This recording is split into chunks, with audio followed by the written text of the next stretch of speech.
Arestado ang isang babae sa Angeles, Pampanga matapos tangayin umano ang sanggol ng kanyang empleyado. Sa Baybay Leyte naman namataan ang isang ipo-ipo. Narito ang unang balita. Namataan ng mga residente ng Baybay Leyte ang ipo-ipo o water spout na yan sa dagat nitong Lunes ng hapon. Ayon sa residenteng kumuha ng video, tumagal ito ng halos 10 minuto. Ayon sa Pag-asa, posibleng nabuo ang ipo-ipo dahil sa localized thunderstorms. Paalala ng Pag-asa sa mga mangingisda, delikadong lumapit sa mga ipo-ipo dahil para raw iyang higanting vacuum. Sa Angeles, Pampanga, nakuhanan sa CCTV ang isang babaeng may kargang sanggol na tila nagmamadali lumabas ng ospital. Napagalamang hindi siya ang ina ng sanggol, kundi ang employer ng bagong panganak na babae na itinago sa pangalang Rona.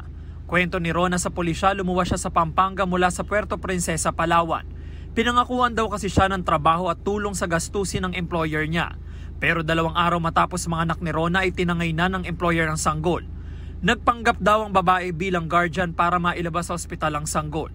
Sa tulong ng CCTV at mga dokumento, natuntun siya ng pulisya at nabawi ang sanggol. Maharap sa reklamo ang sospek na hindi nagbigay ng pahayag.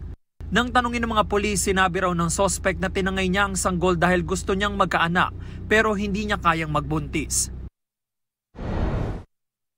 Imbes na isda, buwaya ang nahuli sa isang fish cage sa Kinapondan, Eastern Samar.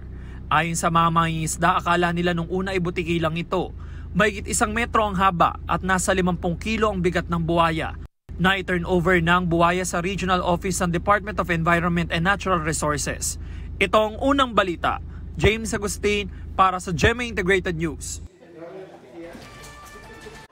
Igan, mauna ka sa mga balita. Panoorin ang unang balita sa unang hirit at iba pang award-winning newscast sa youtube.com/GMA News.